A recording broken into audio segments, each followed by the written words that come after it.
Hello बच्चों, welcome to the CO2 concept classes.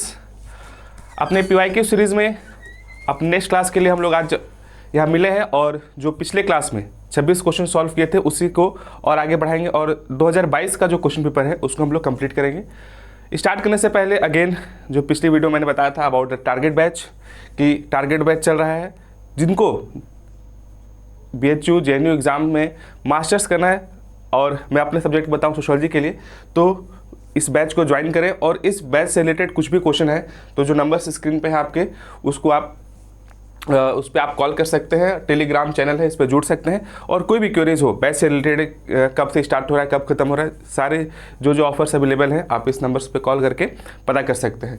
Sociology के अलावा बाकी सारे लगभग सारे सब्जेक्ट्स हैं, MA Hindi, geography, English, history, political science, zoology, botany, सारे कोर्सेज यहाँ पर अवेलेबल हैं।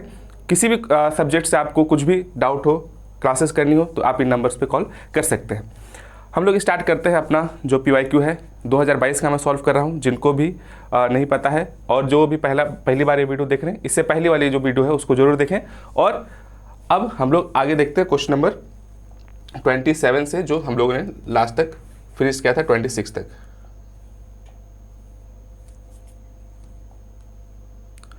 Which one is not database culture, और फिर यहाँ से ये अपना पहला क्वेश्चन नंबर 27 जो पार्ट 2 है। मैं फिर से बता दूं जिनको नहीं ध्यान है, हम सॉल्व कर रहे हैं 2022 का PYQ of CUET PG sociology. ठीक है, ये हम सॉल्व कर रहे हैं। लास्ट वीडियो में 26 क्वेश्चन किया था और हम 27 से इस वीडियो में शुरू करेंगे। तो शुरू करते हैं। पहला question, enlightenment with the combination of secularisation, rationalisation, democratisation, individualism and the rise of scientific thinking are characteristics of. अब यहाँ पर कई कैरेक्टरिस्टिक्स दिए हैं। पहला कि इनलाइटमेंट होगा प्लस क्या क्या चीज़ें, सेक्युलराइजेशन होगी, रैशनलाइजेशन होगा, डेमोक्रेसी होगी, इंडिविजुअलिज्म होगा और इसके अलावा साइंटिफिक थिंकिंग टेम्परामेंट का डेवलपमेंट होगा। वो किस स्टेज में हुआ, तो ऑप्शंस देखते हैं। तो प्री मॉडर्निटी कैंसिल आउट हो गया कि प्री मॉडर्निटी से अपने को मतलब ही नहीं है, क्योंकि प्री मॉडर्निटी में तो ये सब कुछ था ही नहीं। ट्रेडिशनलिटी में कई सारी चीज़ें नहीं थी, सेकुलराइजेशन नहीं था, इंडिविजुअलिज्म नहीं था। पोस्ट मॉडर्निटी कुछ और बातें करता है। कन्फ्यूजन यहाँ होना चाहिए मॉडर्निटी और पोस्ट मॉडर्निटी में। बट अगर आप पढ़ेंगे और मॉडर्नाइजेशन वाला चैप्टर अगर आपने पढ़ा हो सिलेबस का, तो उसमें जो मॉडर्निटी के फीचर्स बताए हैं वो है इनलाइटमेंट पीरियड के बाद से, जब कई सारी चीज़ें हुई, इंडिविजुअलिज्म हुआ, सेकुलरिज्म आया, डेमोक्रेसी आई, रैशनल थिंकिंग हुआ, साइंटिफिक टेम्परामेंट हुआ, वो सब जो फेज था वो मॉडर्निटी का फेज था। तो correct answer of this question is modernity. इसका आंसर क्या होगा, मॉडर्निटी होगा। ठीक है, which one of the following is a not a part of quantitative data. Question ही आपका सिलेबस में डाटा दिया हुआ है, डाटा को आपको डिवाइड करना है। ठीक है, primary data, secondary data, quantitative data, qualitative data, इस तरीके से आप डाटा को अलग अलग उसमें कैरेक्टरिस्टिक्स के अकॉर्डिंग डिवाइड कर सकते हैं। अब यहाँ पर किसने कौन सा क्वांटिटेटिव डाटा नहीं है। क्वांटिटेटिव क्या होता है, अगर आसान भाषा के लिए हम समझे तो नंबर्स के फॉर्म में हम समझ सकते हैं कि नंबर्स, ठीक है, जो डाटा हम नंबर्स के फॉर्म में रख सकते हैं उसको हम क्वांटिटेटिव कहते हैं इन जनरल। तो इसमें से कौन सा हम इन नंबर्स के फॉर्म में नहीं कर सकते। ठीक है, तो डाटा ऑन क्राइम हम निकाल सकते हैं नंबर्स पे कि इतने क्राइम हुए लास्ट 1 ईयर में, लास्ट 1 मंथ में। सुसाइड के हम नंबर्स फाइंड कर सकते हैं, सेंसस नंबर्स में होता है। केस स्टडी का जो डाटा होता है वो सिर्फ नंबर नहीं होता है, कई सारी चीज़ें होती हैं। आपको याद होगा जब हम केस स्टडी देखते हैं तो केस स्टडी में मल्टीपल मेथड्स अप्लाई हो सकते हैं डाटा कलेक्ट करने के।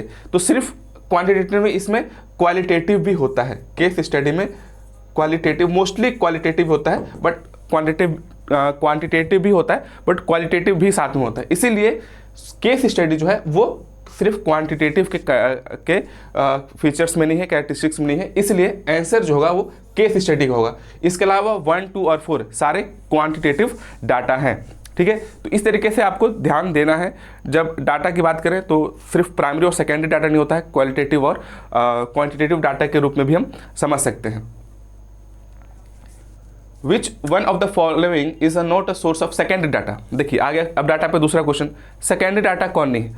तो डाटा का दो और एक बेसिक डिवीजन होता है, प्राइमरी और सेकेंडरी। प्राइमरी वो होता है जो आप फर्स्ट हैंड खुद से कलेक्ट करते हैं, ठीक है। सेकेंडरी किसी के कलेक्टेड डाटा को आप यूज़ करते हैं कि ये गवर्नमेंट का डाटा है मैं यूज़ कर रहा हूँ, या इस थर्ड पर्सन ने इसको कलेक्ट किया था मैं यूज़ कर रहा हूँ। This are secondary data. अब इसमें से कौन सा सेकेंडरी नहीं है, तो इसके लिए पता होना चाहिए कि प्राइमरी कौन होता है। तो प्राइमरी किस से हो सकता है, तो सबको पता है कि इंटरव्यू जो हम लेते हैं वो हम खुद से लेते हैं, तो हमारे लिए प्राइमरी डाटा हो सकता है। अगर ये नहीं भी पता है, बाकी चीज़ देखते हैं, सेंसस। अब जनगणना जो होती है, सेंसस होता है, हम नहीं करते, गवर्नमेंट करती है। तो ऑफकोर्स अगर गवर्नमेंट कर रही है और हम यूज़ कर रहे हैं तो it becomes secondary for us. Data for crime bureau. अब क्राइम ब्यूरो का जो डाटा है अगर हम अपने रिसर्च में यूज़ कर रहे हैं तो हम तो खुद से कलेक्ट नहीं कर रहे हैं क्राइम ब्यूरो का डाटा। जब साफ साफ लिखा है क्राइम ब्यूरो का डाटा है, तो इट्स ऑब्वियस कि क्राइम ब्यूरो से हम इस डाटा को कलेक्ट कर रहे हैं, तो again it's a secondary data. Voter list election commission बनाता है, तो वो भी सेकेंडरी हो गया। तो अगर नहीं पता है कि प्राइमरी डाटा क्या है, तो इन तीनों ऑप्शन से हमको पता चल जाएगा कि फर्स्ट, सेकेंड और फोर्थ जो है वो सेकेंडरी डाटा है। तो इट मेक्स इंटरव्यू मेथड जो है वो प्राइमरी डाटा कलेक्शन का मेथड है। इंटरव्यू से आप खुद से डाटा कलेक्ट कर सकते हैं अकॉर्डिंग टू योर रिसर्च। तो interview is your primary data. इसी तरीके से आप और दिमाग लगा सकते हैं, जैसे कि ऑब्जर्वेशन मेथड जो होता है, ऑब्जर्वेशन मेथड जो होता है वो भी प्राइमरी होता है। केस स्टडी का भी जो है प्राइमरी हो सकता है। अगर आप खुद से क्वेश्चनर बनाए हैं तो भी प्राइमरी हो सकता है। और सेकेंडरी के हो गए सेंसस या किसी और गवर्नमेंट डाटा का आप ले रहे हैं, या फिर वोटर लिस्ट ले रहे हैं, ये सब किसके हो गए, ये सेकेंडरी डाटा के एग्जाम्पल्स हो जाते हैं, ठीक है।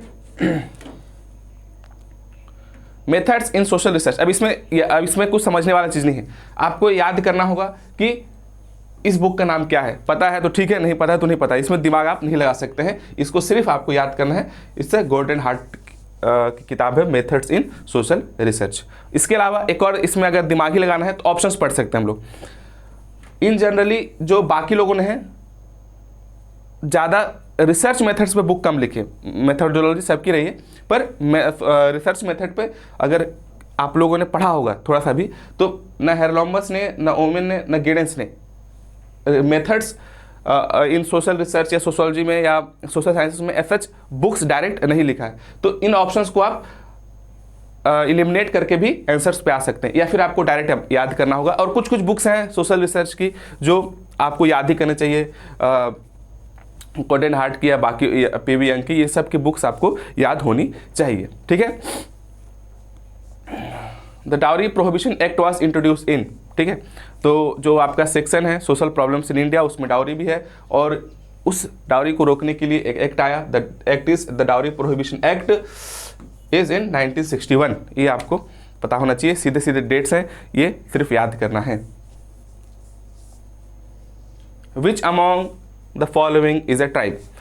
अब मैंने स्टार्टिंग में बताया था और क्लासेस में भी कि आपको जो लगभग जो मेजर हर स्टेट्स में जो मेजर ट्राइब्स हैं वो उनके नाम आपको पता होना चाहिए कि अगर यूपी में ट्राइब्स हैं तो कौन कौन सी है, उसमें से सबसे अधिक पॉपुलेशन वाली ट्राइब कौन है। इन तरीके से चीज़ें आपको याद होनी चाहिए। इसी में अब आता है आपका कि इसमें से ट्राइब कौन सा है।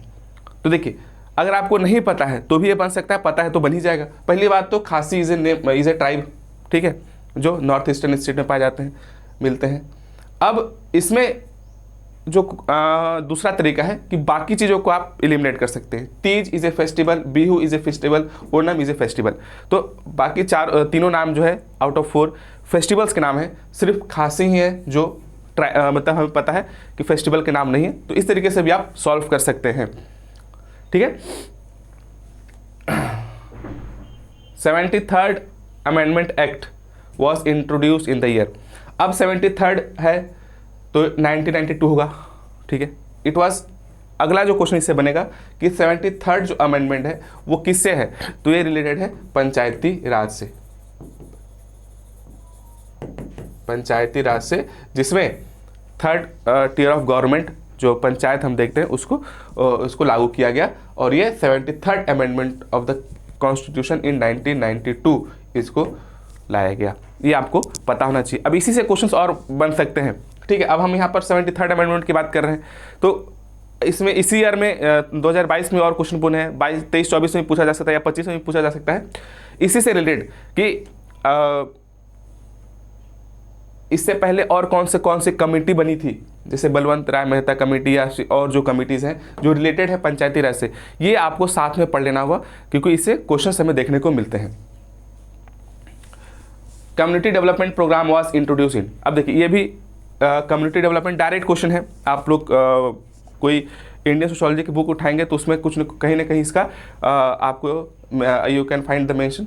और ये जो है 1952 में आया था कि कम्युनिटी डेवलपमेंट का जो टॉपिक है वो उसमें आप पढ़ेंगे तो कम्युनिटी डेवलपमेंट प्रोग्राम 1952 में आया था। इससे रिलेटेड और भी क्वेश्चन देखने को मिलेंगे, तो कम्युनिटी डेवलपमेंट टॉपिक एक बार आप पढ़ लीजिएगा, ठीक है। 2-3 क्वेश्चंस इससे रिलेटेड है। कम्युनिटी डेवलपमेंट प्रोग्राम कब स्टार्ट हुआ, किन्होंने इसके बारे में पढ़ा है, स्टडी किया है, या फिर इसके से रिलेटेड कुछ मेजर स्कीम्स या कोई मिनिस्ट्री या किस ईयर में, ये सारे क्वेश्चंस बनते हैं, तो इसके बारे में थोड़ा डिटेल में पढ़ लीजिएगा। LPG in terms of development is, अब ये डेवलपमेंट चैप्टर में है या इन जनरल इंडिया के इकोनॉमिक डेवलप से रिलेटेड है। तो अब LPG in terms of development, क्योंकि सिर्फ एलपीजी का फुल फॉर्म पूछता है तो कंफ्यूजिंग हो सकता है, इसलिए यहाँ पर इसने डेवलपमेंट टर्म यूज़ किया, नहीं तो लिक्विफाइड पेट्रोलियम गैस भी सही आंसर है। बट यहाँ पर साफ साफ क्वेश्चन में तो ध्यान से क्वेश्चन को पढ़ना है। यहाँ पर पूछा है कि एलपीजी का फुल फॉर्म बताना है in terms of what, in terms of development. तो गैस, एलपीजी गैस का तो डेवलपमेंट से अभी ऐसा डायरेक्ट रिलेशन नहीं है, जब हमारे पास ऑप्शन है लिबरलाइजेशन, प्राइवेटाइजेशन और ग्लोबलाइजेशन। अब इतना दिया है तो बाकी चीज़ें भी आपको पढ़ लेनी है कि ये कब आया, तो 1991 में आया, किन किन कंडीशंस में आया, या एक बार क्या कंडीशन थी, क्या इफेक्ट रहा, ये सब चीज़ों को पढ़ लेना है तो क्वेश्चंस बन सकते हैं। और ये आया था 1991 में एलपीजी, जो पॉलिसीज़ थी गवर्नमेंट ने काफ़ी ज़्यादा बदली, लिबरलाइज किया, प्राइवेट कंपनीज़ को ऑप्शंस मिले, ग्लोबलाइजेशन बढ़ा कि जो बाकी देशों से जो सामान खरीदना या बेचना कंपेरेटिवली आसान हुआ, जो पहले नहीं था। वो कब हुआ, 1991 में, जिसको शॉर्ट फॉर्म में एलपीजी कहते हैं, ठीक है। चलिए, रिसर्च मेथडोलॉजी से अच्छे खासे क्वेश्चन बनते हैं। अगेन एक और question, a research method that aims to gain a close and intimate familiarity with the given area study through an intimate involvement with the people in their natural environment is referred to as। Simple है, question ये पूछ रहा है कि ऐसा कौन सा method है जिसमें जो भी रिसर्चर है वो जहाँ पढ़ने जाता है, जिन पर वो स्टडी या रिसर्च कर रहा है, उनसे फेमिलियरिटी बनाता है, ठीक है, उस जगह को जानता है, अच्छे से समझता है और काफ़ी वहाँ पर उन लोगों से इन्वॉल्व होता है। तो इसका जो आंसर होगा वो पार्टिसिपेंट ऑब्जर्वेशन होगा कि इसी मेथड के थ्रू कोई रिसर्चर है वो कहीं पढ़ने जा रहा है किसी प्रोजेक्ट पे या किसी कम्युनिटी पे, तो उन्हीं कम्युनिटी से मिलेगा, बातचीत करेंगे, इन्वॉल्व होगा और जो भी डाटा कलेक्ट करना होगा वो करेगा और उसका रिसर्च में काम आएगा। तो ये जो मेथड है वो पार्टिसिपेंट ऑब्जर्वेशन का है, ठीक है। Father of the green revolution India, sociology का नहीं भी है तो इन जनरल जीके का क्वेश्चन है जो पता होना चाहिए, ठीक है। और ये फेमस नाम है MS स्वामीनाथन, ठीक है। MS Swaminathan is known as the father of green revolution in India. इसके अलावा बाकी जो तीनों नाम हैं ये आपको भी ध्यान देना है कि नॉर्मन बोरलॉग, कुरियन और APJ अब्दुल कलाम, इनके बारे में भी आपको पढ़ लेना चाहिए कि ये कौन है, क्योंकि दे आर इंपॉर्टेंट पर्सनैलिटीज़ और इन्होंने काफ़ी कुछ कंट्रीब्यूट किया है, तो आपको पता होना चाहिए। तो ऑप्शंस पे भी आपको ध्यान देना है करेक्ट आंसर खोज लेने के बाद भी। आ गया क्वेश्चन, LPG पैराडिम किस ईयर में इंट्रोड्यूस हुआ था, तो दैट इज 1991, अभी मैंने कुछ सेकंड पहले बताया। तो ये जब आप पढ़ें तो डिटेल में पढ़ें, ताकि अगर किस्मत अच्छी रही तो एक ही टॉपिक से 2-2 क्वेश्चन आ सकते हैं। अब LPG का फुल फॉर्म भी पूछा, किस ईयर में आया ये भी पूछ लिया, तो सीधे सीधे 2 क्वेश्चन बन जाएंगे, ठीक है। Sociology as well as psychology are both social sciences, yes, psychology भी और सोशोलॉजी भी सोशल साइंस का ही पार्ट है। Compare to psychology, sociology is less concern with the individual and more concern with the human in groups. ठीक है, सीधा सीधा इसने डेफिनेशन दिया है कि साइकोलॉजी जो है वो इंडिविजुअल पे फोकस करता है मेनली। ठीक है, मेनली की बात हो रही है इंडिविजुअल्स पे, इंडिविजुअल बिहेवियर पे। ठीक है, और सोशोलॉजी जो है जिसका मेन फोकस होता है वो ग्रुप होता है। ठीक है, तो ये दोनों ही स्टेटमेंट सही है। अब ये जो क्वेश्चन है आप याद करेंगे, पहला ही जो यूनिट है उसमें जो लिखा है कि sociology and other social sciences का जो रिलेशन है उसके बारे में आया है। तो अभी हमने क्वेश्चन देखा था एंथ्रोपोलॉजी से रिलेटेड, यहाँ पर साइकोलॉजी से है, पॉलिटिकल साइंस से भी दिखेगा। तो ये आपको पता होना चाहिए कि सोशोलॉजी का रिलेशन बाकी सब्जेक्ट से है, तो क्वेश्चंस बनते हैं। तो ये दोनों ही स्टेटमेंट सही है कि सोशोलॉजी और साइकोलॉजी दोनों सोशल साइंस के सब्जेक्ट है। Sociology is concern more concern with groups and psychology is more concern with the individual. तो दोनों ही स्टेटमेंट सही है, both statement 1 and statement 2 are correct या ट्रू। तो ऑप्शन ए इज करेक्ट। तो इस तरीके से सिंपल क्वेश्चन है, थोड़ा सा कॉमन सेंस लगाना है और 2-3 बार क्वेश्चंस को पढ़ेंगे तो अपने आप सही आंसर समझ में आने लग जाएगा।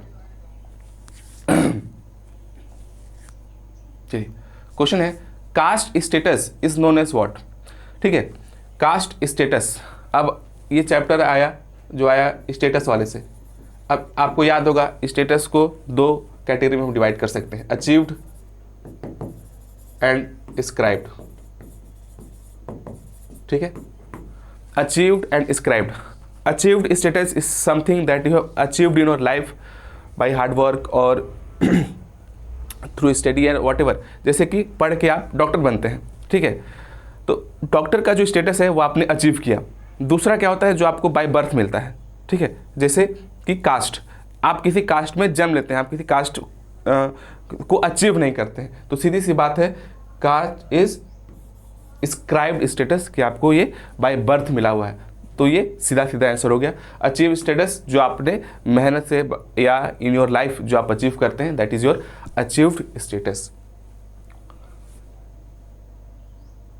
देखिए, बीमारू स्टेट का कॉन्सेप्ट है।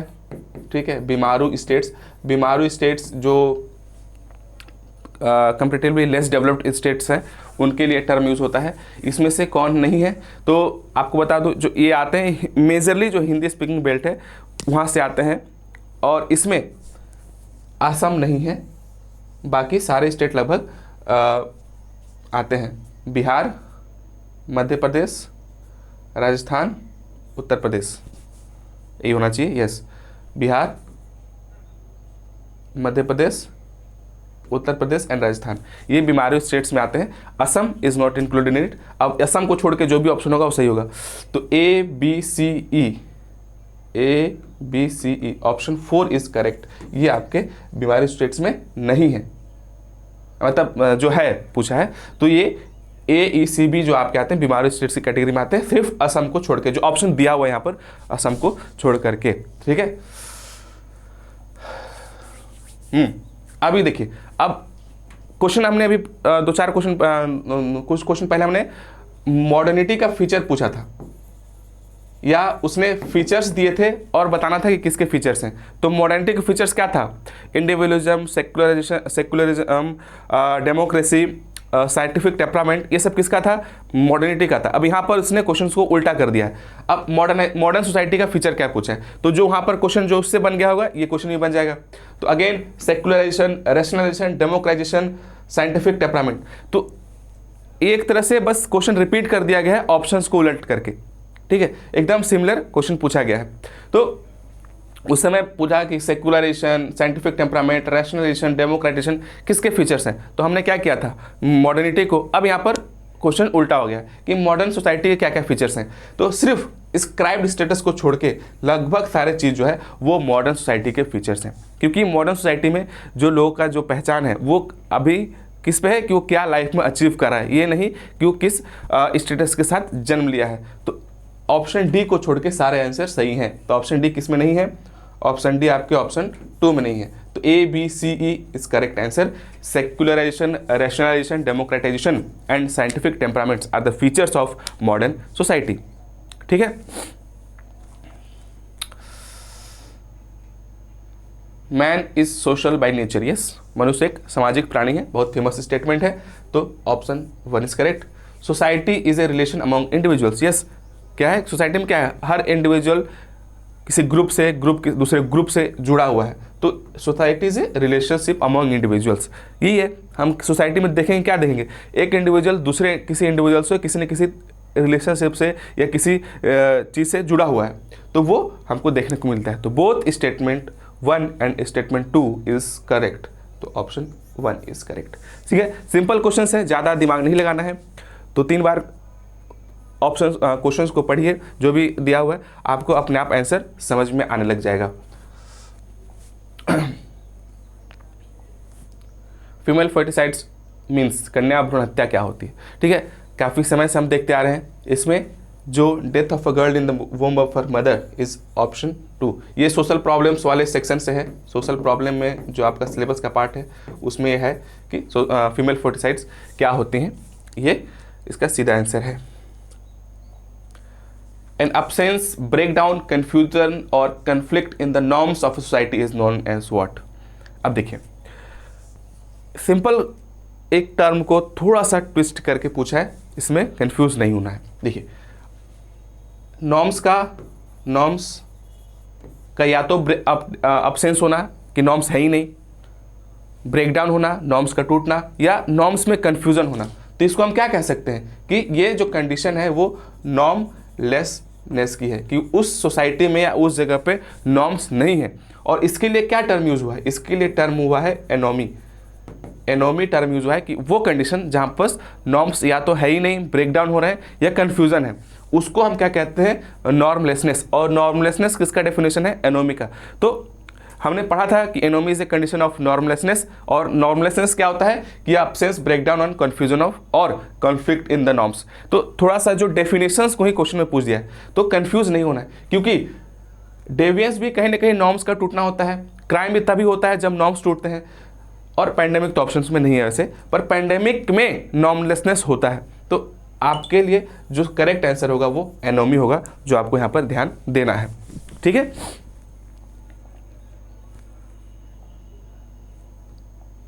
सॉरी, हाँ ये 45, 46 यहाँ पर बुक है, थिंकर्स हैं और उनका कॉन्सेप्ट है, बहुत इजी है। कूले, फ्रूड, मीड, वेबर, इनके बारे में हमने पढ़ा है। तो कूले ने क्या कॉन्सेप्ट दिया है, फ्रूड ने क्या दिया है, मीड ने और वेबर ने। तो कूले का लुकिंग ग्लास सेल्फ, फ्रूड का id, ego and super ego, Mead का आई एंड मी, तो बचते हैं वेबर का डिसइंटेंचमेंट। वैसे डिसइंटेंचमेंट तो उनका भी है, अच्छा वो एलियनेशन है कार्ल मार्क्स का। तो ए 4, हाँ तो पहला ही ऑप्शन सही हो गया, बी थर्ड, सी सेकेंड, यस, तो ऑप्शन ए इज करेक्ट। ठीक है, ऑप्शन ए इज करेक्ट, जहां पर कुले ने कॉन्सेप्ट दिया लुकिंग ग्लास सेल्फ का, फ्रूड ने ईड, ईगो, सुपर ईगो का, मीड ने आई एंड मी का, और बचे वेबर ने दिया डिसइंटेंचमेंट का कॉन्सेप्ट दिया है। ये पता होना चाहिए, और ये इजी है, बहुत ज़्यादा डिफिकल्ट नहीं है। क्वेश्चन नंबर 47, ये थोड़ा इंडियन सोशोलॉजी से क्वेश्चन पूछता है। इंडियन सोशोलॉजिस्ट की बुक का नाम है, जो आपको पता होती है, जीएस घुरे। ठीक है, very famous name. Caste and class in India, McKim Marriott का लिटिल कम्युनिटी उनका कॉन्सेप्ट ही है, तो सीधे सीधे डी इन 4।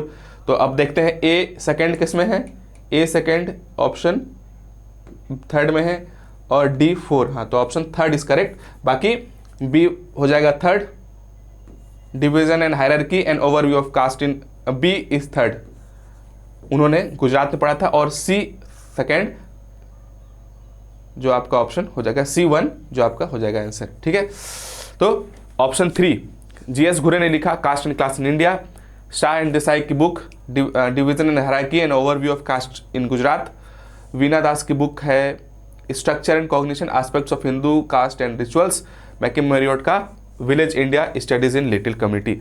ये उनके बुक्स हैं जो आपको याद कर लेना है। क्वेश्चंस रिपीट हो सकते हैं, तो पता होना चाहिए। और ऑप्शन 47 का जो होगा वो थर्ड होगा। अगेन बुक्स एंड ऑथर्स का नाम आया है। ठीक है, ऑप्शन ए है ना, ए बी सी डी। ठीक है, तो उनकी बुक हो गई caste class and power, A is 4 3 and 4 में हो गया। एम एस श्रीनिवास, अच्छा लियो डुमो का फेमस बुक है होमो हायरार्कस, तो D1 किस में है, इसमें है, तो आपका ऑप्शन 4 इज करेक्ट, ठीक है, क्योंकि बाकी डी में है ही नहीं। लियो डुमो का बुक आपको पता होना चाहिए, होमो हायरार्कस, तो D इज 1, बाकी में ऑप्शन ही नहीं है, तो ऑप्शन 4 करेक्ट है। वैसे देख लेते हैं, FG बैली की बुक है caste and the economic frontier. MS Srinivas की फेमस बुक है religion and society among the Coorgs of South India. Leo Dumont का मैंने बताया होमो हायरार्कस, और आंद्रे बेते का कास्ट क्लास एंड पावर, ये उनकी बुक्स है, तो ऑप्शन 4 इज करेक्ट आंसर।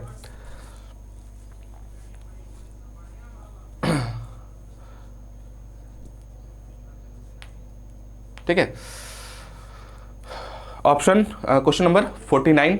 अब यहां पर ये क्वेश्चन आया है सर्कुलेशन ऑफ इलीट से, ठीक है।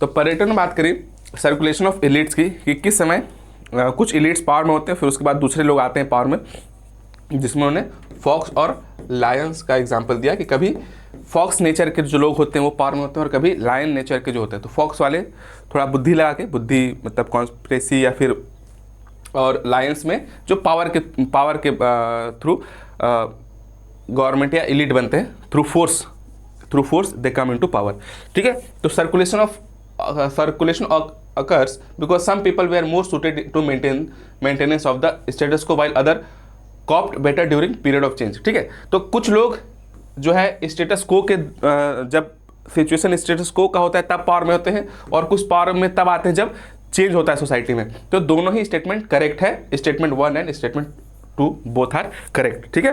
ये सर्कुलेशन ऑफ इलीट से क्वेश्चन था। स्टेट और condition of being same specially in the terms of social status और लीगल और पॉलिटिकल राइट इज कॉल्ड। बहुत ही सिंपल क्वेश्चन हुआ कि कौन सा कंडीशन है जब देयर इज जब किसी का इकोनॉमिक नहीं भी तो सोशल, लीगल और पॉलिटिकल कंडीशन सेम हो। ये कब होता है? जब उस सोसाइटी या उस कंट्री में या उस स्टेट में इक्वालिटी हो। इक्वालिटी होगा तभी तो, अब पहली बात तो यहाँ सेम पूछा है तो ऐसे ही क्वेश्चन बन जाता है, बट ये इक्वालिटी में होता है कि सोशल स्टेटस या लीगल या पॉलिटिकल जो कंडीशन हो, राइट्स हो, वो इक्वल हो। वो कब होता है? इक्वालिटी में। ये हमारे प्रीएम्बल में भी है, ठीक है। अब एक क्वेश्चन आया कहाँ से? ग्रुप वाले सेक्शन से। और ग्रुप्स के कई सारे टाइप्स होते हैं, ठीक है। तो types of group, in group, out group, reference group, secondary group, horizontal, vertical, ये सब पता होना चाहिए। अब पता होने के साथ साथ क्या होता है ये भी पता होना चाहिए। तो इसमें से सबसे इजी कौन सा है? दो सबसे इजी होते हैं, मतलब इजी तो सारे ही हैं। जैसे इन ग्रुप कौन होता है?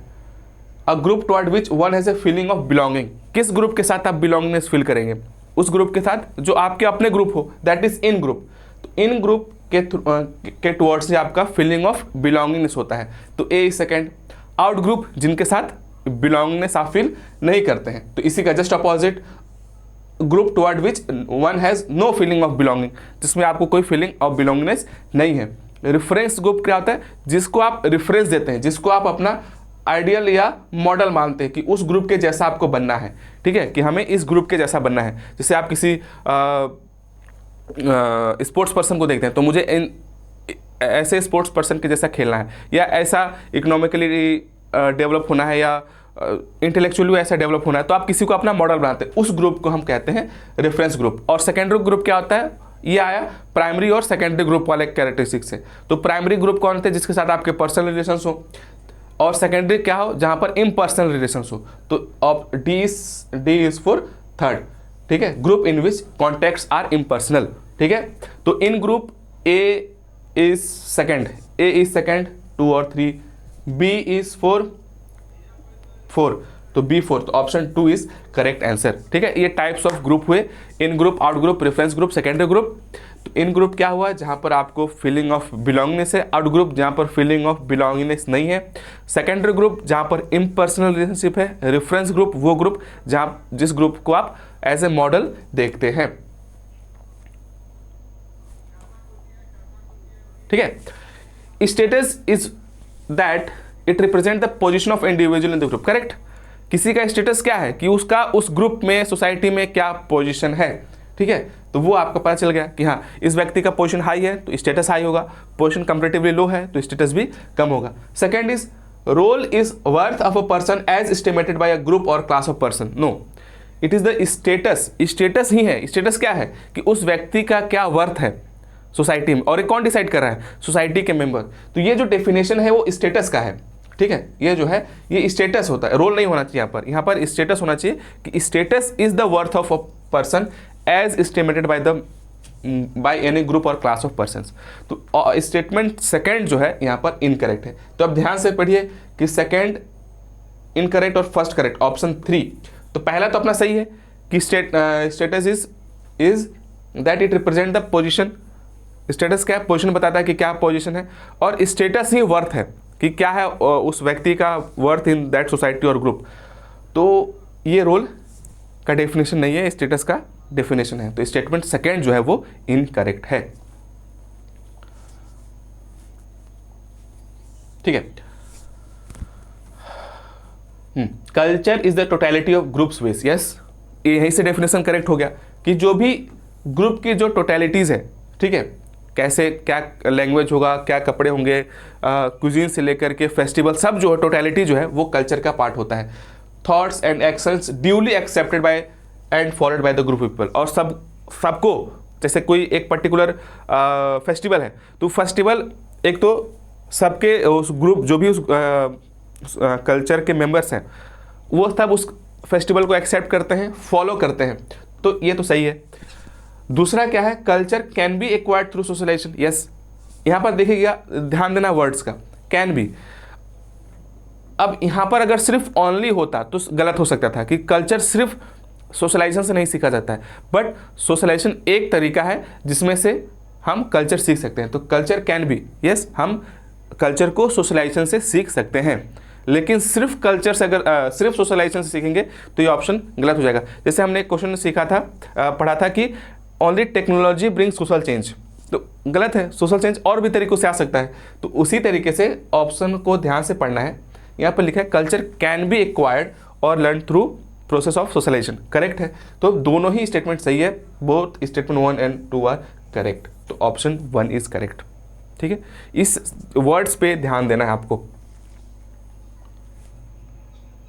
अ community does not have a name, yes, community के पास नाम होता है, हम कुछ ना कुछ नाम देते हैं उस कम्युनिटी को, तो ये तो गलत हो गया।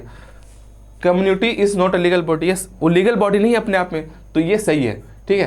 तो 1 is incorrect, second is correct, कहां पर है ये, statement 1 is incorrect, second is correct, तो ऑप्शन 4 इज करेक्ट आंसर। ध्यान दीजिएगा, कभी कभी इसमें भी उलटफेर करते हैं, तो क्या हमारी आदत होती है कि पहला हमेशा दोनों का करेक्ट देता है, फिर एक का करेक्ट, फिर दूसरा का करेक्ट इनकरेक्ट। तो ध्यान से पढ़िएगा, ऑप्शंस को टिक करने से पहले थोड़ा कभी कभी इसमें आगे पीछे कर देते हैं, तो सही होते हुए भी हम लोग गलत टिक करके आ जाते हैं।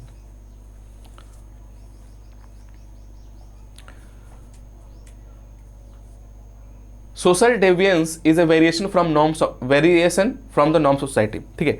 डेविएंस वाले क्लास में आपने देखा होगा कि उसमें क्या है, डेविएंस का मैंने क्या समझाया कि if this is a root, इसमें आपको सीधे जाना है, लेकिन आप सीधे ना जाके इसे मुड़ जाते हैं, तो दिस इज डेविएंस। तो ये जो सीधी रेखा है, जो लाइन है, वो आपका नॉर्म होता है सोसाइटी का, और उस नॉर्म से जो इधर उधर हुआ वो डेविएट होता है, दैट इज करेक्ट।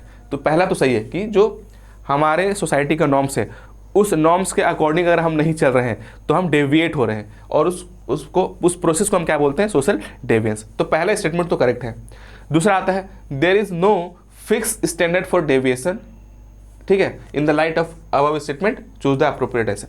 तो अब क्या आप स्टैंडर्ड फिक्स करेंगे डेविएंस का, क्योंकि डेविएंस किस पे बेस्ड हो रहा है, जब आप नॉर्म्स को तोड़ रहे हैं, और नॉर्म्स क्या है, culture to culture, society society vary कर सकता है।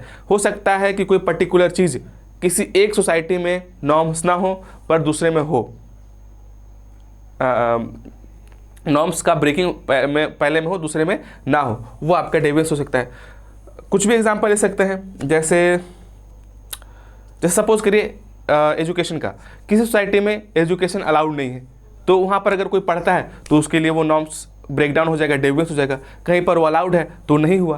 तो सिंपल सी बात है कि नॉर्म्स का स्टैंडर्ड फिक्स नहीं है तो डेविएंस का कैसे होगा। तो दोनों ही स्टेटमेंट सही है, both statement 1 and 2 are correct, ठीक है। या ध्यान दीजिएगा 2022 में स्टेटमेंट वाले कई सारे क्वेश्चन आए थे, ऐसे क्वेश्चन आने के चांसेस रहेंगे, तो प्रैक्टिस कर लीजिए ये स्टेटमेंट वाले question. In order to be dominant a caste should be preponderate over the caste, ठीक है। इसमें सिंपल पूछा है कि डोमिनेंट कास्ट होने के लिए क्या क्या चीज़ें होनी चाहिए कंपेयर टू अदर कास्ट। अगर आप एक डोमिनेंट कास्ट है तो क्या क्या आपके पास फीचर्स हैं, क्या क्या चीज़ें हैं, फीचर्स नहीं कहना चाहिए, क्या क्या चीज़ें हैं जो बाकी कास्ट के पास नहीं है। तो ये पहली बात तो एम एस श्रीनिवास ने कॉन्सेप्ट दिया, ये आपको पता होना चाहिए, और कुछ फीचर्स बताए थे, वही फीचर्स आपको याद रखने हैं। तो यहाँ पर जो है, जो कास्ट डोमिनेंट है वो न्यूमेरिकली ज़्यादा होनी चाहिए, पॉलिटिकली पावर में होनी चाहिए, और इकोनॉमिकली स्ट्रांग होने चाहिए, ठीक है। तो अगर ये तीनों चीज़ हैं तो वो कास्ट उस पर्टिकुलर एरिया में डोमिनेंट कास्ट कहलाएंगे। साइंटिफिक और कल्चर से मतलब नहीं है। तो A, B and C is correct answer. तो ये आपको याद कर लेना है, डोमिनेंट कास्ट क्या होता है, किसने दिया, और क्या फीचर्स हैं, ये तीनों चीज़ आपको पता होना चाहिए। व्हाट इज डोमिनेंट कास्ट, कि जब कोई कास्ट न्यूमेरिकली, पॉलिटिकली और इकोनॉमिकली पावरफुल होती है तो वो डोमिनेंट कास्ट होती है, ठीक है। कॉन्सेप्ट दिया है एम एन श्रीनिवास ने।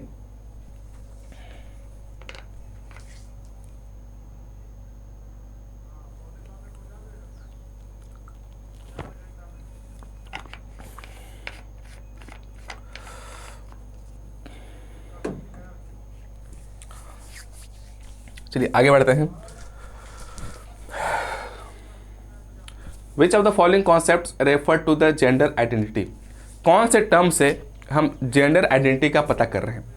तो पहली बात, अगर आपको मैस्कुलिनिटी फेमिनिटी तो पता है, चलिए ये तो आपका जेंडर आइडेंटिटी बता रहे हैं। मैशिमो, पैट्रियार्की, ये सीधा सीधा रिलेटेड है कि आप जेंडर से रिलेट कर रहे हैं। सिर्फ पॉलीगैमी है जो जेंडर से सच मतलब नहीं। पॉलीगैमी मतलब एक समय पे एक से अधिक शादी, अब कोई भी कर सकता है, मेल भी कर सकते हैं, फीमेल भी कर सकती है, तो ये ऑप्शन है ही नहीं। तो ई को छोड़ के सारे सही हैं, तो एलिमिनेट भी कर सकते हैं आप। अगर आपको मैस्कुलिनिटी, फेमिनिटी, मैशिमो और पैट्रियार्की के बारे में पता है तो ठीक है, सारे चारों चीज़ जो है वो जेंडर आइडेंटिटी बता रहे हैं। अगर सपोज कीजिए आपको नहीं पता है, लेकिन आपको पता है कि पॉलीगैमी क्या होता है कि एक समय पे मोर देन वन हस्बैंड है, मतलब अगर वाइफ है तो उसके मोर देन वन हस्बैंड होंगे, और मेल है तो मोर देन वन वाइफ होगी, तो दिस इज पॉलीगैमी। तो डी मतलब ई को छोड़ के सारे सही हैं। तो ई ऑप्शन आपका किसमें है, इसमें भी है, इसमें है, तो ए, बी, सी। और patriarchy is related to power, तो A, B, C should be correct answer, ठीक है।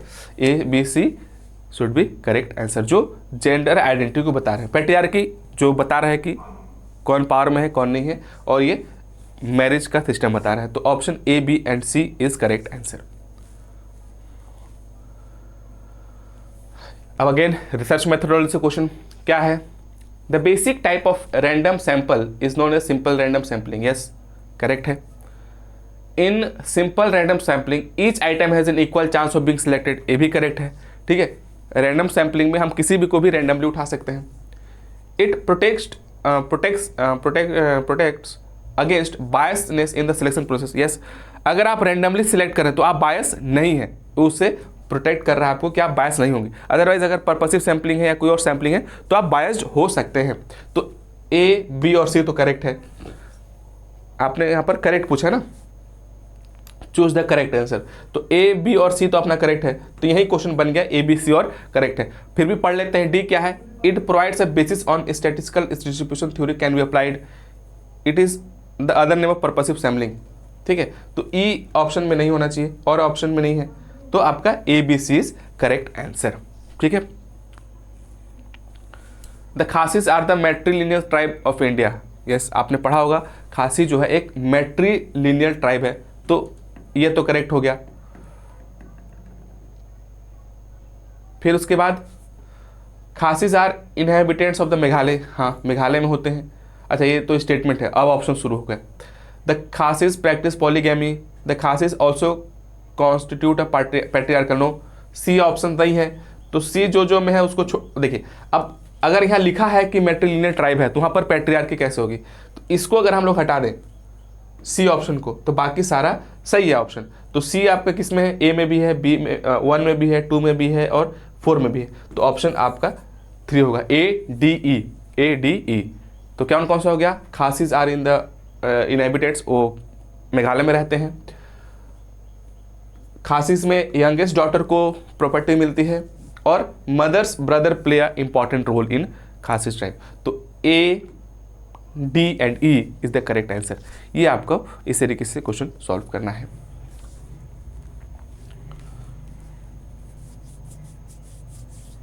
देखिए अगेन क्वेश्चन आ गया क्या, मॉडर्निटी से, कि विच of the following options may be associated with the modernity. इनमें से कौन कौन सा चीज़ है जो मॉडर्निटी से रिलेटेड है। तो आप कॉमन सेंस से भी इसको बना सकते हैं कि मॉडर्निटी के क्या क्या फीचर्स हैं। तो जैसे जैसे मॉडर्निटी आती है, अर्बनाइजेशन पड़ता है, स्पेशलाइज्ड डिवीजन होता है। देखेंगे आप मॉडर्न सोसाइटी में एक व्यक्ति एक पर्टिकुलर ही काम कर रहा है और उसी में वो एक्सपर्ट है, बाकी काम से उसको मतलब नहीं है। ठीक है, अगर वो सॉफ्टवेयर इंजीनियर है तो सिर्फ वो सॉफ्टवेयर बनाने में एक्सपर्ट है, खेती उसको नहीं आ रही है, वो खेती करने नहीं जाएगा। तो there is a specialized division of labour. Rise of money economy, yes, पहले क्या था, बार्टर सिस्टम हो या चल रहा है, एक्सचेंज चल रहा है, बट मॉडर्न सोसाइटी में मनी के बिना कुछ नहीं होगा। आपको किसी छोटे से छोटा सामान लेने के लिए भी पैसा देना होगा। Dominance of scribed status, again क्यों मतलब है, यहाँ पर स्क्राइब्ड स्टेटस नहीं होगा। मॉडर्न सोसाइटी में स्क्राइब्ड स्टेटस से ज़्यादा अचीव्ड स्टेटस को इंपॉर्टेंस दिया जाता है। और ये आप पढ़े होंगे, अगर आपको याद हो सॉलिडेरिटी वाला चैप्टर, सॉलिडेरिटी बाय डर्कहाइम। तो डर्कहाइम ने 2 टाइप्स ऑफ सॉलिडेरिटी दी थी, ऑर्गेनिक और मैकेनिकल। तो ऑर्गेनिक सॉलिडेरिटी कहाँ पाई जाती है? मॉडर्न सोसाइटी में, और मैकेनिकल सॉलिडेरिटी जो ट्रेडिशनल सोसाइटी थी। तो ऑर्गेनिक सोसाइटी में क्या क्या फीचर्स था? Division of labour, specialized division of labour, ये सब चीज़ें। और मैकेनिकल जो ट्रेडिशनल सोसाइटी थी उसमें उन्होंने कहा था कि रिप्रेसिव लॉ होते हैं, कि कोई झूठ बोल रहा है या कोई चोरी कर रहा है तो हाथ ही काट दिए, ऐसा नहीं होता है। अब क्या है, यहाँ पर रेस्ट्रिक्टिव लॉज हैं। ठीक है, मॉडर्न सोसाइटी में क्या है, रेस्ट्रिक्टिव लॉज हैं, जो रूल बुक में है, लॉ बुक में है, मतलब रूल बुक नहीं कहेंगे, लॉ बुक्स में है कि इस क्राइम की ये सज़ा है, तो उसी के अकॉर्डिंग सज़ा मिलेगी। तो डी और ई ऑप्शंस नहीं होंगे मॉडर्न सोसाइटी के, क्योंकि मॉडर्न सोसाइटी में स्क्राइब्ड स्टेटस नहीं है और मॉडर्न सोसाइटी में रिप्रेसिव लॉज नहीं है, रेस्ट्रिक्टिव लॉज हैं। तो डी और ई को छोड़ करके सारे जो हैं, तो डी और ई और ई यहाँ पर है। ठीक है, तो ए बी सी, यस, तो ए बी सी यहाँ पर भी, तो ये एलिमिनेट, ये एलिमिनेट, ये eliminate, A B C is correct answer. ठीक है, इस तरीके से आपको दिमाग लगाना है, क्वेश्चन बन जाएगा। Yes, independent variable are those that cause, ये करेक्ट है। Independent variable are those that cause, influence और अफेक्ट द आउटकम, यही तो डिपेंडेंट पे इफेक्ट डालेंगे। Dependent variable stand between independent and intervening, नहीं ऐसा कुछ नहीं है, ये बीच में नहीं है। ठीक है, बीच में इंटरवेनिंग वेरिएबल होता है, डिपेंडेंट वेरिएबल बीच में नहीं पड़ता है। तो इंडिपेंडेंट, डिपेंडेंट और तो इसका असर इस पे होता है, इसलिए इसका इंडिपेंडेंट है और ये डिपेंडेंट वेरिएबल है। ठीक है, वेरिएबल में कौन हुआ, जिस पर जिसका असर हमको देखने को मिलता है वो डिपेंडेंट, और जिस पे जो कॉज है, जो रीजन है चेंज का, वो इंडिपेंडेंट, और इसके बीच में जो होता है वो इंटरवेनिंग वेरिएबल होता है। तो ऑप्शन मतलब स्टेटमेंट सेकंड जो है वो इनकरेक्ट है। Statement second is incorrect. कहाँ गया इनकरेक्ट? सेकंड स्टेटमेंट, सेकंड वाला इनकरेक्ट है, फर्स्ट वाला करेक्ट है, तो ऑप्शन 3 करेक्ट आंसर होगा। ठीक है, ये दिमाग लगाना है। इंडिपेंडेंट वेरिएबल जो कॉज है, रीजन है, रीजन है आउटकम का, और जिस पे आउटकम हम देख रहे हैं वेरिएबल पे वो डिपेंडेंट वेरिएबल, और इन दोनों के बीच में एक इंटरवेनिंग वेरिएबल भी होता है। तो ये जो डेफिनेशन दिया है वो इंटरवेनिंग वेरिएबल का है।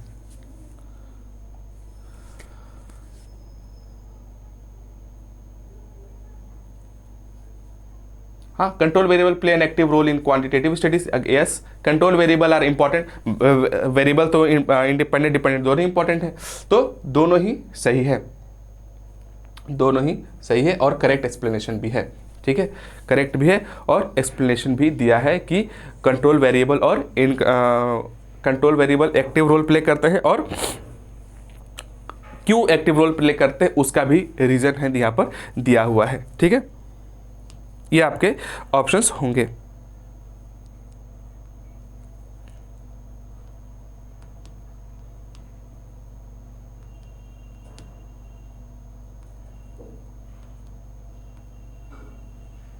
ठीक है, आई बात समझ में? Control variables play an active role in quantitative studies, क्योंकि वेरिएबल दोनों ही इंपॉर्टेंट है।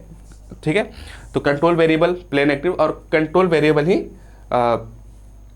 किस तरीके से इन्फ्लुएंस करते हैं इंडिपेंडेंट वेरिएबल को वो पता चलता है। तो दोनों ही स्टेटमेंट सही है और करेक्ट एक्सप्लेनेशन भी है। तो option correct, A and R are true and R is the correct explanation of A. ठीक है, complete objectivity is not possible to be attained in sociological research. Yes, sociology में आप एकदम से ऑब्जेक्टिव नहीं हो सकते। There can be a subjective interpretation, और क्यों? क्योंकि it can be coloured by actors on. अगर मैं रिसर्च करने जा रहा हूं और मैं किसी चीज़ पे रिसर्च कर रहा हूं तो ये I will try to be objective, but बहुत ज़्यादा चांस है या थोड़ा चांस तो जरूर है कि मेरा जो एक्सपीरियंस है उस चीज़ को लेकर के उससे रिसर्च पर कुछ असर पड़ेगा। ठीक है, तो दोनों एकदम सोशियोलॉजी में एब्सोल्यूट ऑब्जेक्टिविटी जो है पॉसिबल नहीं है। और क्यों नहीं पॉसिबल है? क्योंकि जो रिसर्च करने जा रहा है वो भी तो एक ह्यूमन है, और उसका जो अपना कुछ जो जजमेंट है या चीज़ें हैं वो रिसर्चर के एक्सपीरियंस पर असर डाल सकती हैं। तो दोनों ही सही है और करेक्ट एक्सप्लेन कर रहे हैं। क्यों ऑब्जेक्टिव नहीं हो सकते पूरी तरीके से? क्योंकि जो रिसर्च कर रहा है, जो रिसर्चर है, उसका अपना एक्सपीरियंस के चलते कुछ जो जजमेंट्स हैं वो चेंज हो सकते हैं। तो both A and R true and correct explanation. ठीक है, ये आपका आंसर 63 का होगा। ठीक है,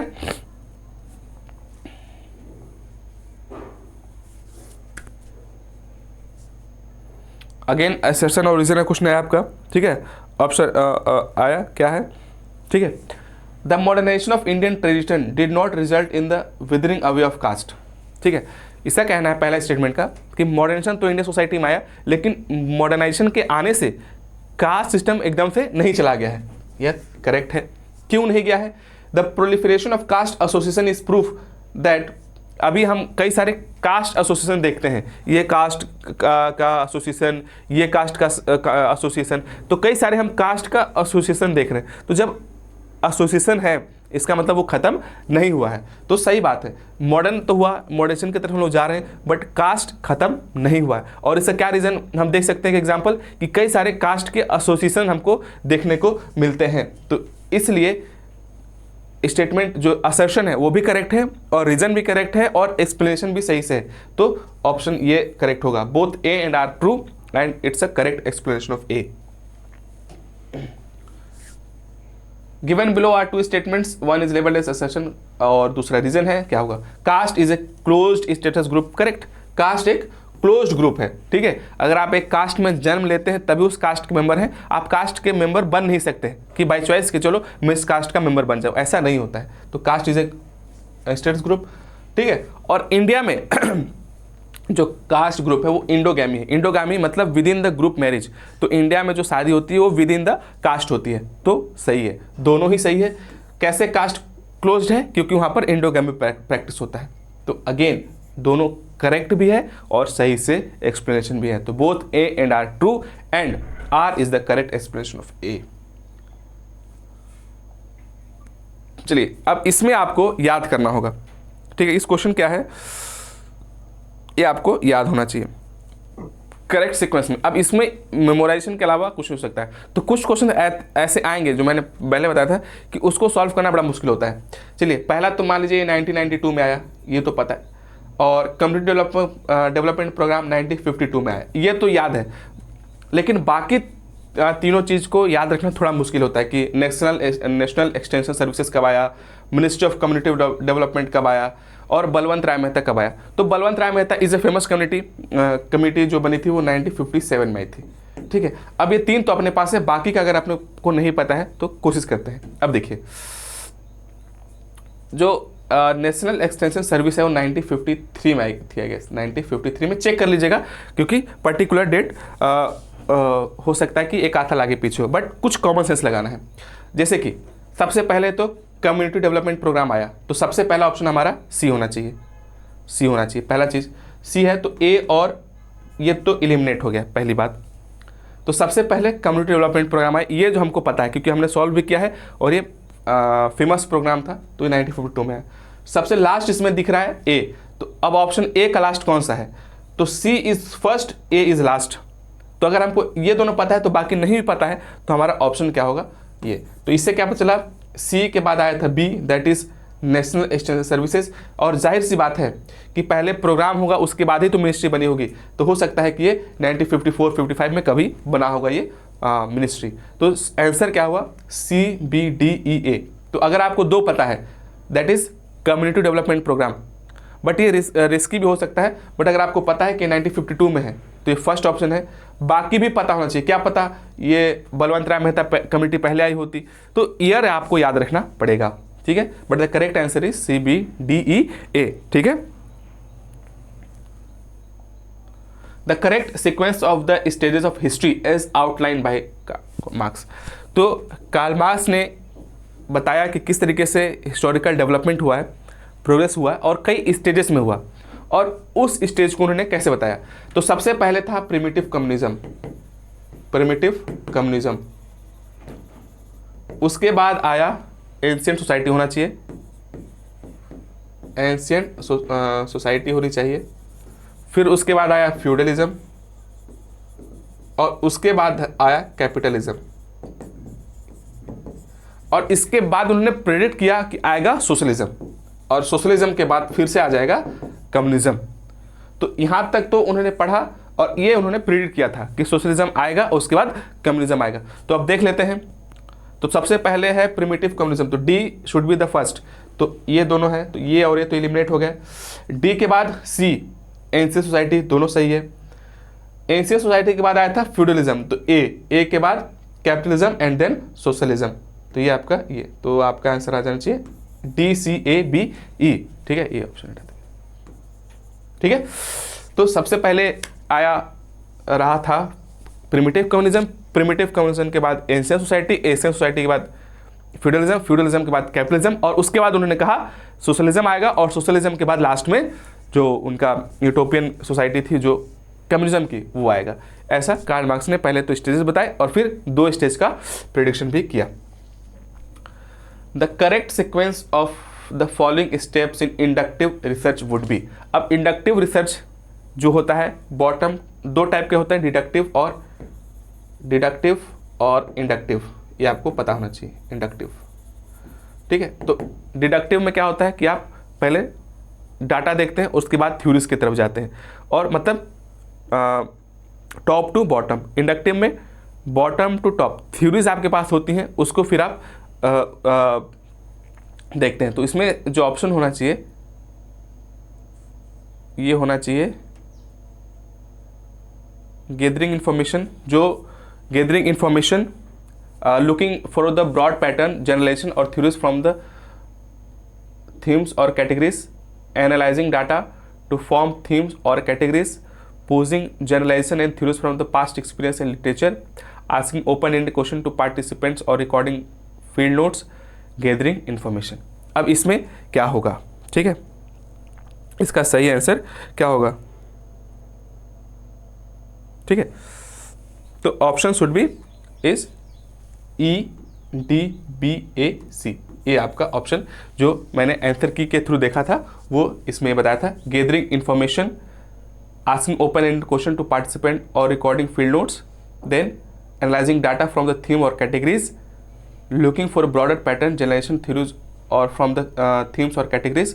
तो इसमें आप डाटा से थ्योरी की तरफ जाते हैं, पहले से थ्योरी करके आपके पास रेडी नहीं है कि डाटा की तरफ जा रहे हैं, पहले आप डाटा गैदर करेंगे, इन्फॉर्मेशन गैदर करेंगे, तब थ्योरी से, इसीलिए इसको बॉटम टू टॉप मेथड कहा जाता है कि आपके पास पहले इन्फॉर्मेशन देखेंगे तब थ्योरीज की तरफ जाएंगे।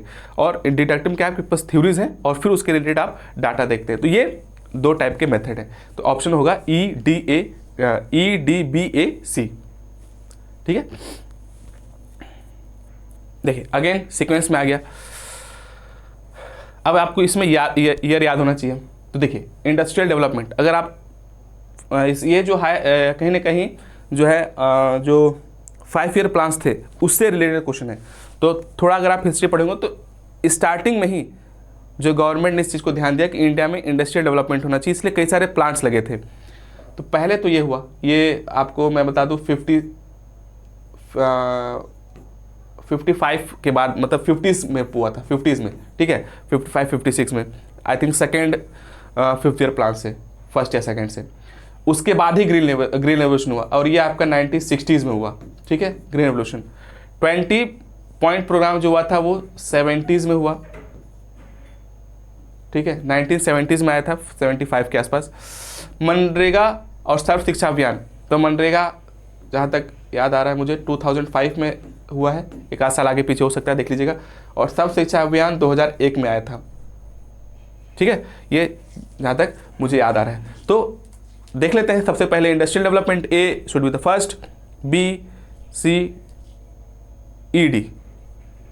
तो option ABCED, option 1 is correct. तो यार कुछ ये जो प्रोग्राम्स, स्कीम्स, ये भी आपको देखने होंगे जो गवर्नमेंट ने चलाए थे, ये आपको देखते रहना होगा।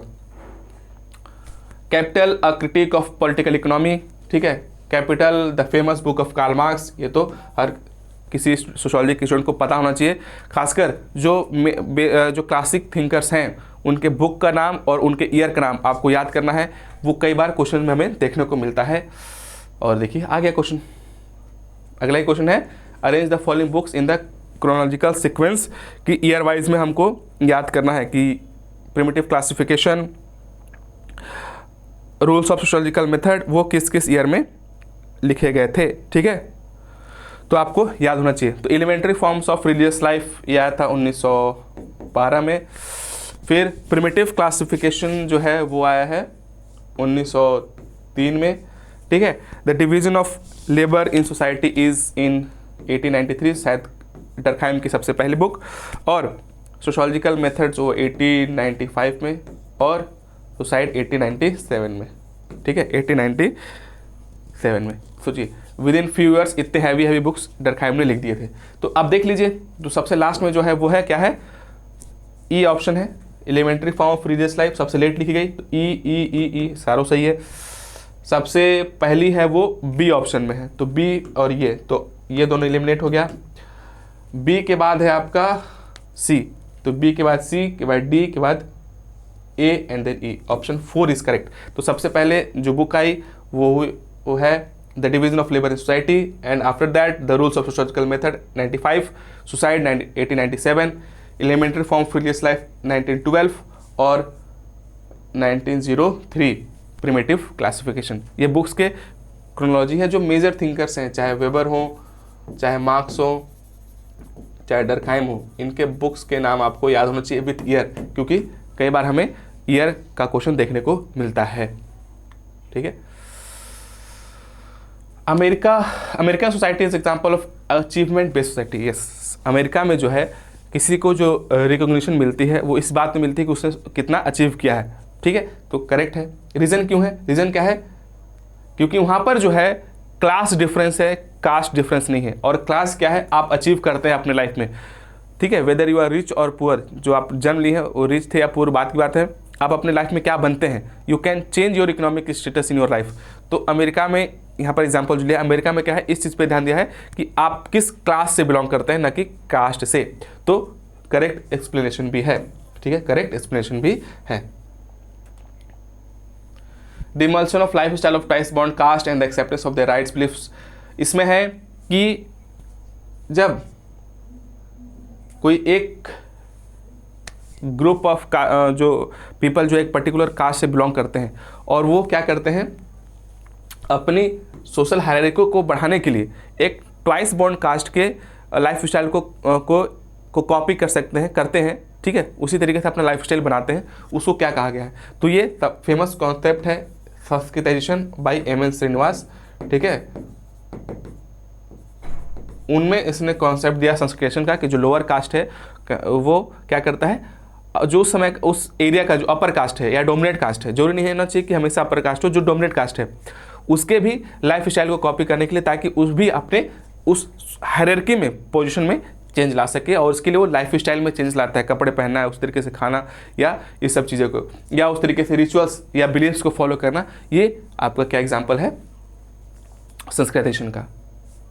The process by which we learn to become a member of society, हम सोसाइटी के मेंबर बनते हैं, जहाँ हम नॉर्म्स को इंटरलाइज करते हैं, वैल्यूज़ को सीखते हैं और अपने रोल्स को जानते हैं। उस प्रोसेस को क्या बोलते हैं, सीधा सीधा मतलब है वो सोशलाइजेशन के। इसी प्रोसेस के थ्रू हम इन सब चीज़ों को जानते हैं, ठीक है। लास्ट क्वेश्चन क्या है, क्योंकि 75 क्वेश्चन ही थे, ठीक है। लास्ट क्वेश्चन सॉल्व कर लेते हैं। Political sociology lies at the interface of sociology and political science. Yes, तो इधर अगर सोशोलॉजी है, ठीक है, सोशोलॉजी है और इधर पॉलिटिकल साइंस है, तो इस जगह पे जो इंटरफेस है उनका, जहाँ पर दोनों मिलते हैं, वो पॉलिटिकल सोशोलॉजी है। दैट इज करेक्ट, ये भी करेक्ट है। रीजंस क्या है, political sociology is concerned with the social cause and consequences of given power distribution, कि जो पावर डिस्ट्रीब्यूशन है सोसाइटी में वो किस तरीके से हुआ है, क्यों हुआ है, क्या कारण है, क्या कॉन्सिक्वेंसेस है, वो देखता है, ठीक है। तो social cause of power distribution और कॉन्सिक्वेंसेस, तो दोनों ही करेक्ट है और करेक्ट एक्सप्लेनेशन है, तो ऑप्शन ए इज करेक्ट, ठीक है। तो पिछले क्लास कहिए या लेक्चर कहिए, उसमें हमने 26 क्वेश्चन सॉल्व किए थे और बचे हुए जो क्वेश्चंस हैं वो आज हमने सॉल्व किया। तो ये 2022 का हमने PYQ कंप्लीट किया, जो CUT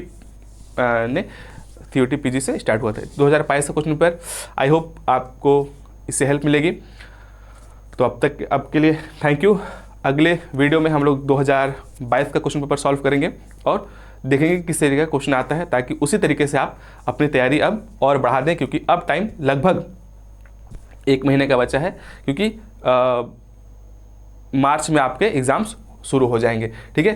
तो थैंक यू। और कोई भी, अगेन मैं रिपीट करता हूँ, कोई भी आपको अगर बैच से रिलेटेड डाउट है तो आप इस नंबर पे कॉल करके अपने जो भी डाउट क्वेश्चन हैं उसको क्लियर कर सकते हैं, ठीक है।